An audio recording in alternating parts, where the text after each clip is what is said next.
My name is Anastasia Martin, and I'll be giving an excerpt from President Calvin Coolidge's speech, Have Faith in Massachusetts, given in Boston, Massachusetts on January 7th, 1914.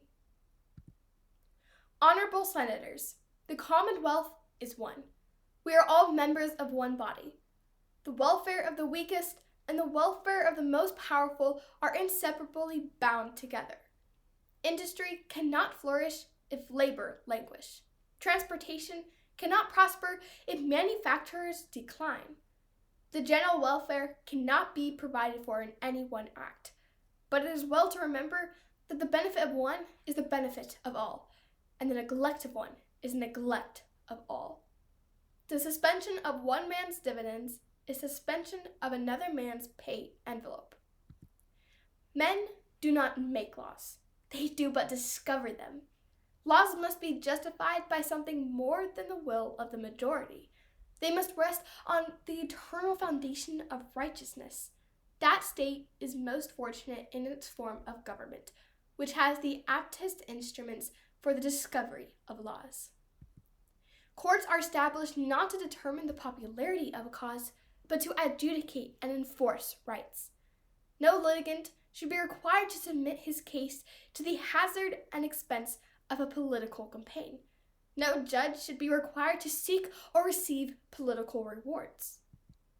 The courts of Massachusetts are known and honored wherever men love justice. Let their glory suffer no diminution at our hands. The electorate and judiciary cannot combine. A hearing means a hearing. When the trial of causes goes outside the courtroom, Anglo-Saxon constitutional government ends. The people cannot look to legislation generally for success.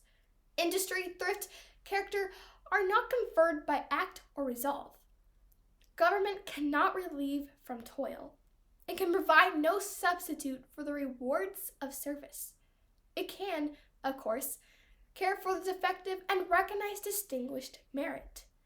The normal must care for themselves. Self-government means self-support.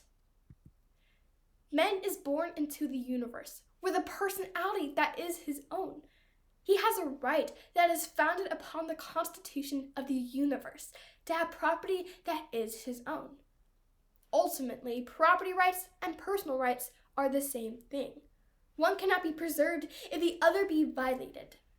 Each man is entitled to his rights and the rewards of his service, be they never so large or never so small. Have faith in Massachusetts. In some unimportant detail, some other states may surpass her.